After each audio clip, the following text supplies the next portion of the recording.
Trouble double double, sweet double. Shoodle up,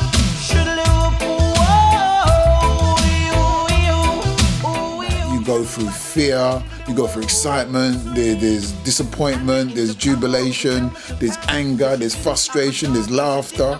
You go through all of that very intensely in about 3 hours, and it's just great. I've never really been interested in sport of any particular kind, and I honestly don't know what it was that attracted me to this particular sport. And people say, you must have been crazy playing that stupid game, you know? I mean, if you'd have known that you were going to go through all this pain, even to the day that you die you'll be feeling these pains, you wouldn't have played it, would you? And I said, yeah, of course I would. It made me who I am today. I'm broader than Broadway. Yes, I'm broad.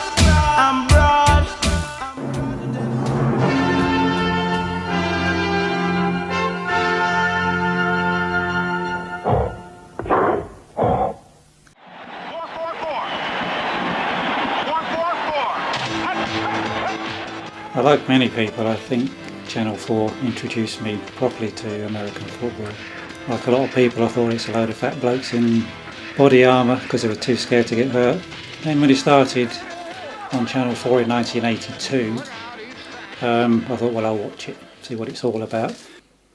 And I thought, actually, there's more to this game. It's actually quite exciting. It's a cross between sort of war and chess. And I was hooked, really.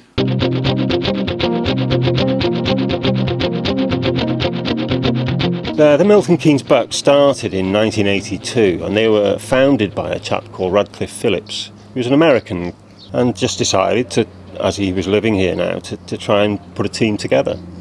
I think he targeted rugby players. I think he went around a couple of the gyms and got some, the bodybuilders involved. My wife at the time worked for a firm in Milton Keynes, and a chap at her work played for the Milton Keynes Bucks. And because we were new here, it was an ideal way of meeting new friends and getting involved in something socially. There was perhaps 70 players on the books.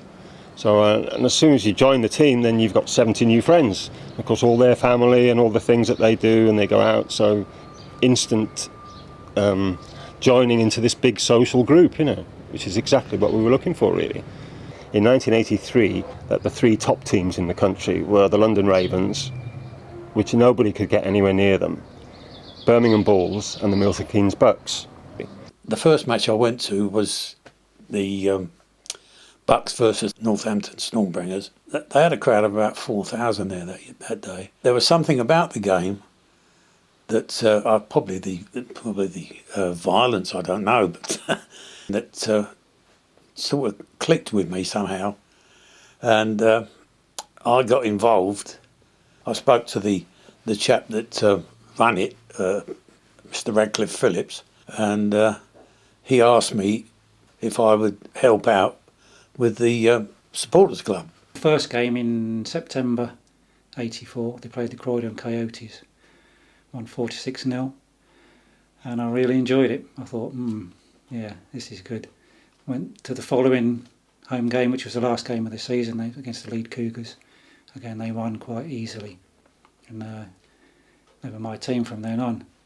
So the following season, I went to watch all the home games. And I think towards the end of the season, that's where I got to know Margaret and Ernie. They were running the supporters club, and Margaret was always badgering me to take it up. She said, go on, you can play. And I was pretty unhealthy then. I was about 16.5 stone. I smoked, did no exercise whatsoever, and I thought, no. But she kept nagging me, and I thought, well, shall I? And eventually I thought, I'll have a go.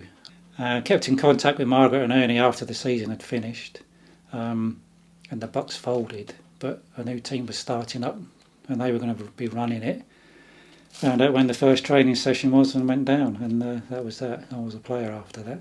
I was the new leader for Sherrington Youth Club.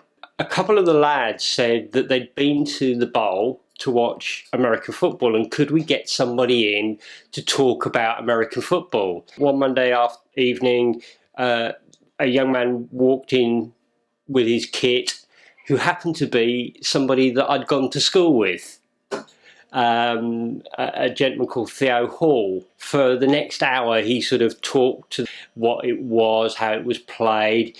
And afterwards, he said to me, you know, Brian, we could really do with people that will support the team. Things like people on chain crew and just sideline staff, backroom boys, I think you would probably call them. And I went down, and that's where I met Ernie and Margaret, and they sort of adopted me. There was local papers about years ago. Unfortunately, we don't get them now. And we see there was a team started up at the Bowl, the Milton Keynes Bucks. So I thought, oh, I'd love to go and have a look at that. And that's when I first came across Ernie and Margaret. They used to have a tent up there for everybody to go in and have a chat. And then one day I was talking to Ernie, and they said, well, we've got a loudspeaker van coming to commentate on the game. You know, you always seem to have plenty to say for yourself. So I would be stuck upon the hill at the Bowl in this lovely big trailer and commentate on all the games. A bit like John Watson. I'd like to think I was as good as him, but I'm not sure I was.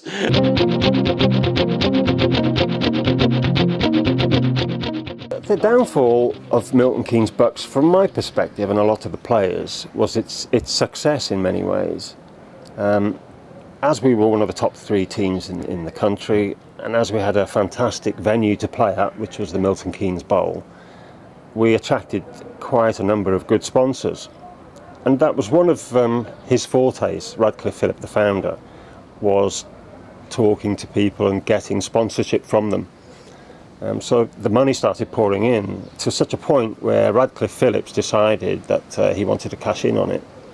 When we turned up to training, there was a handout of letters that Radcliffe had formed informing us that he'd formed this limited company called Buxton Promotions, and he was now the boss. And if there was any more negative, feedback, he would just dismiss us from the team. And that really was the sort of beginning of the end. The lads turned around and said, no way, they're playing for a limited company. And so they walked away en masse and came to us. And I think two players stayed with Radcliffe Phillips. And what he did then, he took them to Coventry and joined in with Coventry, and it became the Coventry Milton Keynes Bucks. Now the supporters of the Coventry team were very annoyed, but luckily it only lasted for the one season. We called a meeting. We had all the old players there, quite a few supporters, and we decided that it was going to be a players' club. What we had to decide was a new name for the team, and it was all put to the vote, and the Pioneers won by 2 votes in the end.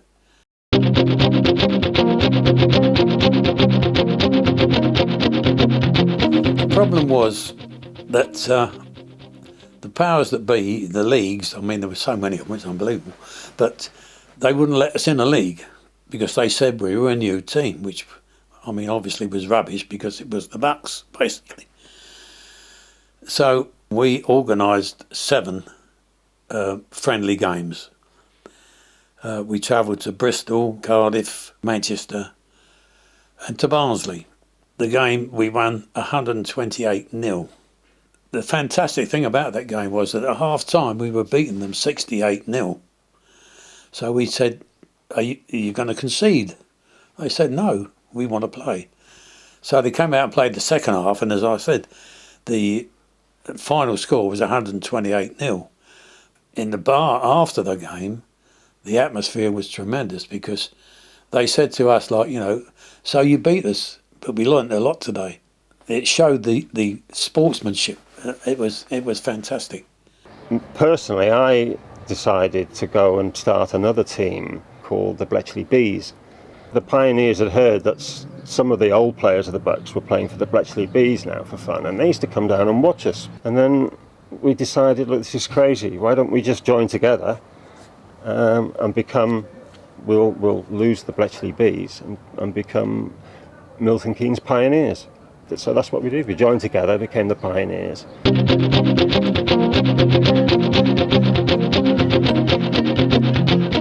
In 1988, our first head coach was a chap named Mark Walker. He was an American. He was based at Upper Hayford, I believe. At the beginning of every match, he used to form the lads into a circle, and they'd all go down on one knee and have a short prayer. He was like that. He was very, very nice. Yeah, that was awkward for those of us who weren't believers. But at the same time, it was something we were all doing together. It was a bonding thing, I think. I always remember going to King's Lynn, and we had this horrendous thunderstorm, and one of our running backs, he got tackled and then just swan dived along the floor gracefully through this, with water streaming up and mud streaming up. The guy that tackled him was injured, and they said, "For God's sake, turn him over, he's drowning."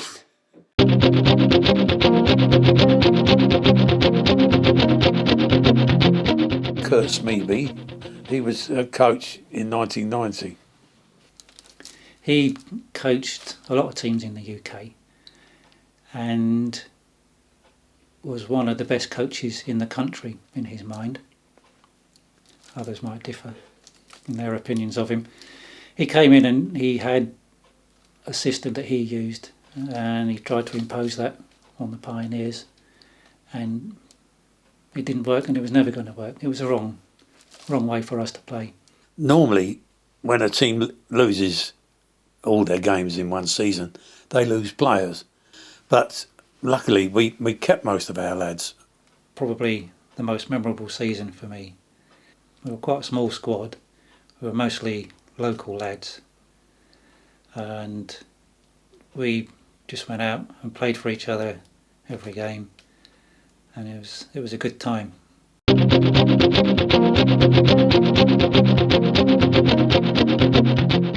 A good coach can make a team. A bad coach can ruin it. The coach is the man. Like, I'd say Alex Ferguson type of the man. He's in charge, right? Because like he's got assistant coaches for different positions, but really the executive decision of what the team does next is down to the head coach. First coach was Bob Luddington, who was a coach at the Bucks, and very knowledgeable man. Not exuberant in any way like some coaches can be. Says what he has to say fairly quietly.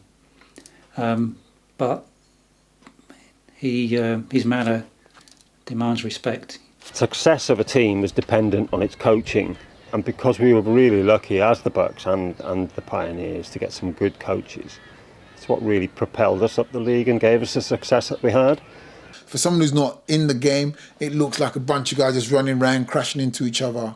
But it's very much, with the coaches on either sideline, it's very much a chess game.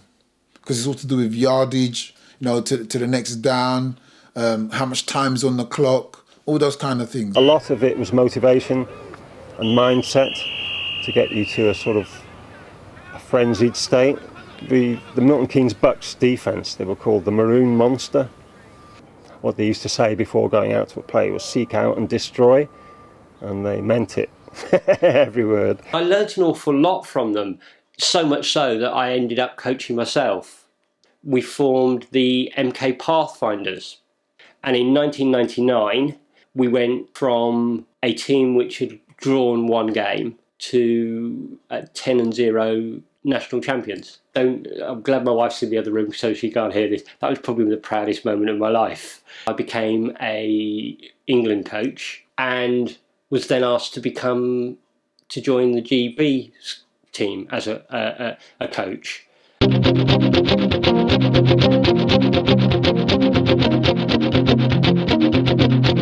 They played football, American football, in the 40s when it started at collegiate level, and they used to wear these leather helmets with no face guards at all. And years ago, American footballers had no teeth and broken noses to a man. So they really quickly knew that they had to develop some kind of protection for the face, and the early helmets came into play.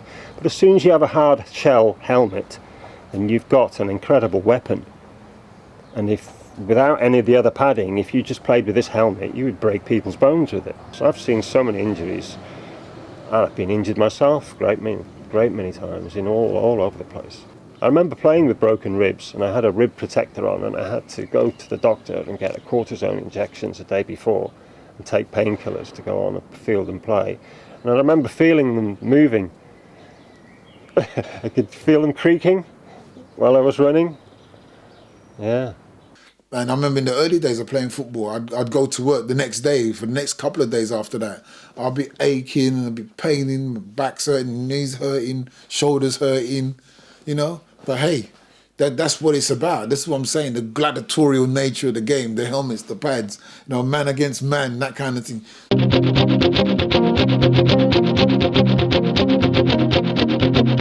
The cheerleaders were usually the girlfriends, the wives, the sisters, the little nieces of the players. And you know what I want to say that some women are like. Give them anything sparkly that shakes, you know, short skirt. Now, I'm going to try and keep it PC here. I don't want to offend anybody, please. They had chance, particularly for the defence, particularly for the offence, and you didn't get them mixed up. The players really did love them because we'd play in hail, snow, come what may, it doesn't matter, we're playing. And they'd be out there in their T-shirts, freezing blue with the cold, soaked to the skin, but they were out there cheering. They were part of the team too. They were players as much as we were, I would say.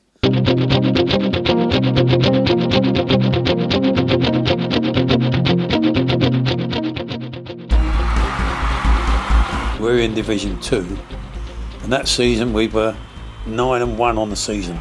We won the playoffs, and we went into the fight against Bedford Bombardiers, beat Bedford, and then we were promoted from Division 2 to Division 1. But I can still remember Steve Donegal getting the ball and breaking through that line, and everybody just going, go, go, go, and go, no, don't touch anybody, don't touch anybody.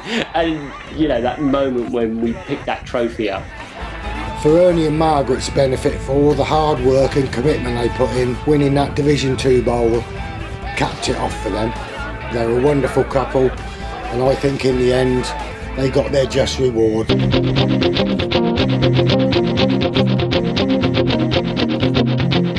Well, obviously, initially, I mean, most of the lads came from Milton Keynes, but we started attracting players coming up from London. I started at the Olympians for 4 years, 4 seasons back to back, which I'm very proud of. Then sat on the bench again for another 2 years. And then Tom Craig from Milton Keynes Pioneers made me an offer that I couldn't refuse. And I came along, and Tom, Craig and the other guys were there, and Ernie and Margaret were there. And yeah, it was very kind of homey, very kind of, I don't know if cozy is the right word to use, but very welcoming. Whereby the Olympians, it was very cut and thrust, even at practice. We did have one lad used to come over from Ireland to play. And he'd come over every weekend, used to fly over, and we said to him, well, in that case, we won't charge you subs, like, you know. It's fair enough, isn't it?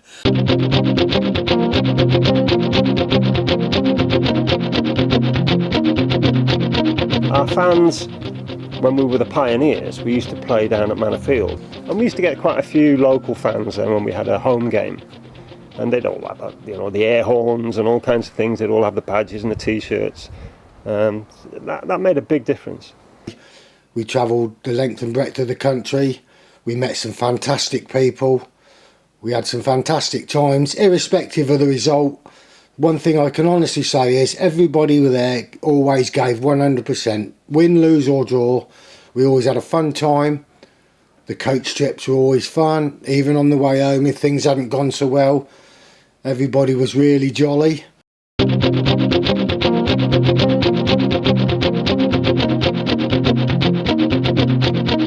Crazy times where we'd go away games, wherever, to Leeds or Manchester, whatever, and the times coming back, one all lost. We'd have an amazing time on the coaches coming back, singing rugby songs and all kinds of things. It's a tremendous atmosphere. Margaret and I, we used to brew our own wine. So what we do, we used to raffle a bottle of wine on the coaches. So you can imagine, I mean, not on the way down, no way. But on the way back, we used to raffle the bottle of wine, and so you can imagine that the journey back was pretty hilarious, I can tell you. Trouble double double, swing double. Shoodle-wop, shoodle-wop. The spirit of the team was something I'll never forget. Outside of the playing at the game time, in the changing rooms after, we used to play music so loud, and it used to be reggae music, and just something that everybody loved. We've had our own song that we used to play. It's a chap called Barrington Levi, who released a record called Broader Than Broadway, and we thought that suited us down to the ground, And after each game, that would come blasting out, or even before the games, where we used to try and wind ourselves up to such a state where we'd go out and take anybody on. Some fun run me down. Shoodly waddly diddly woodly diddly whoa. Swing. I'm broader than Broadway. Yes, I'm broad.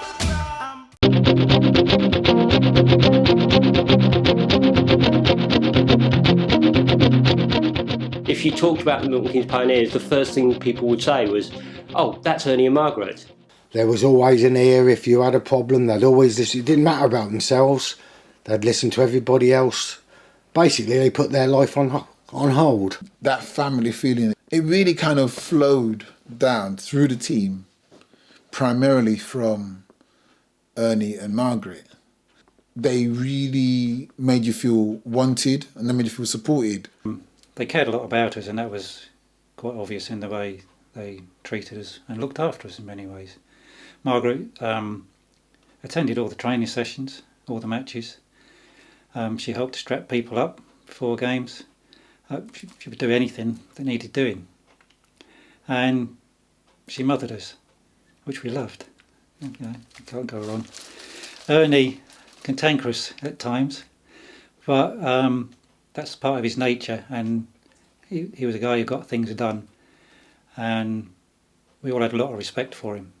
When it came to the annual general meeting, we'd have nominations for chairman and secretary and supporters and players reps and what have you, and it was always, and the nomination is Margaret, you're in, and nobody ever stood against her because everybody just trusted her implicitly. On game days, you'd have your helmet and your shirt and your trousers would be on a hook in the changing room.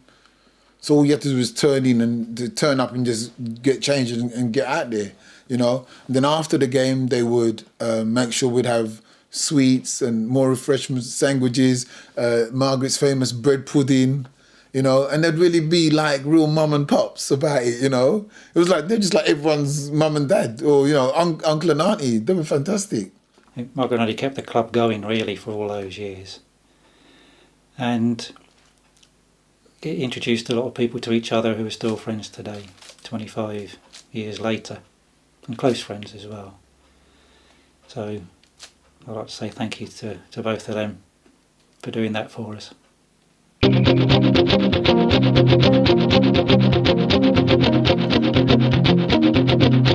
1997, Margaret's health was deteriorating quite rapidly. So eventually we decided that we would retire at the end of the season. We'd already arranged to hand it over to these two chaps. One was our head coach, Tyrone Lindsay. We felt that, he could take the team forward. And for a while, that's what he was doing. And then he introduced a gentleman called John Carney. And Margaret and Ernie never took to him. In '97, they struck a deal with Horizon Radio and got sponsorship. Now, Ernie had always said that he would never ever change the name of the team, and they became the Horizon Pioneers. Ernie and Margaret were very upset about that. Over those 11 years, we never owed anybody a penny at the end of the season. But these two, within 3 months, they were bouncing cheques. And we played the final at the Milton Keynes Hockey Stadium for the National Championship, and we were runners-up. Ernie, Margaret and myself never received any trophies, never received any medals for that. We were told, oh, they've all run out, the players have all got them. But despite the fact that we were the ones that were marking the pitches out and turned up for every training sessions. We retired at the end of that season. Unfortunately, obviously we hadn't now. But at the end of the game, I went and I got the microphone from the guy who's dealing with the PA, and we addressed the crowd, you know, and I brought Ernie and Margaret. So the three of us were standing there, and I was saying, you know, this team's all about Ernie and Margaret. They made it all happen, just to give them some recognition and support.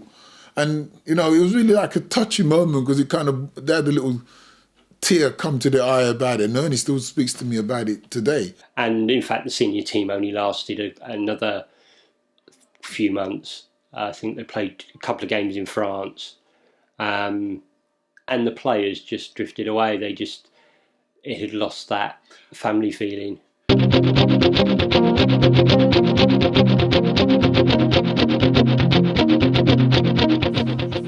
The camaraderie.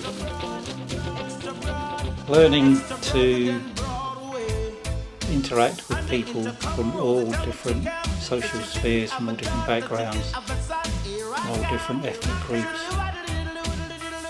That, I guess, would be lessons learned. We never gave up, even when we were, when we were absolutely rubbish. The 2 years that we didn't win a single game, we came back, we fought back. When times were hard, we got together and pulled as a team, as a family, to achieve what we could possibly achieve.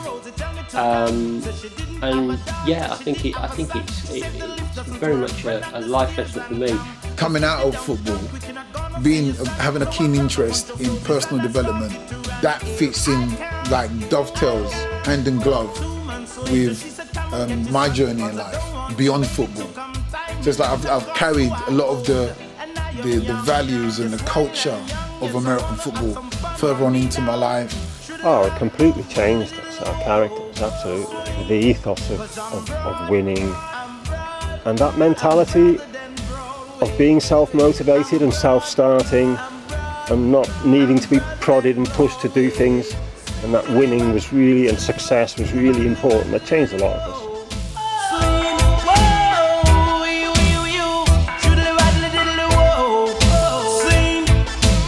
Over the ocean and over the sea, all of the girls them are vote for we.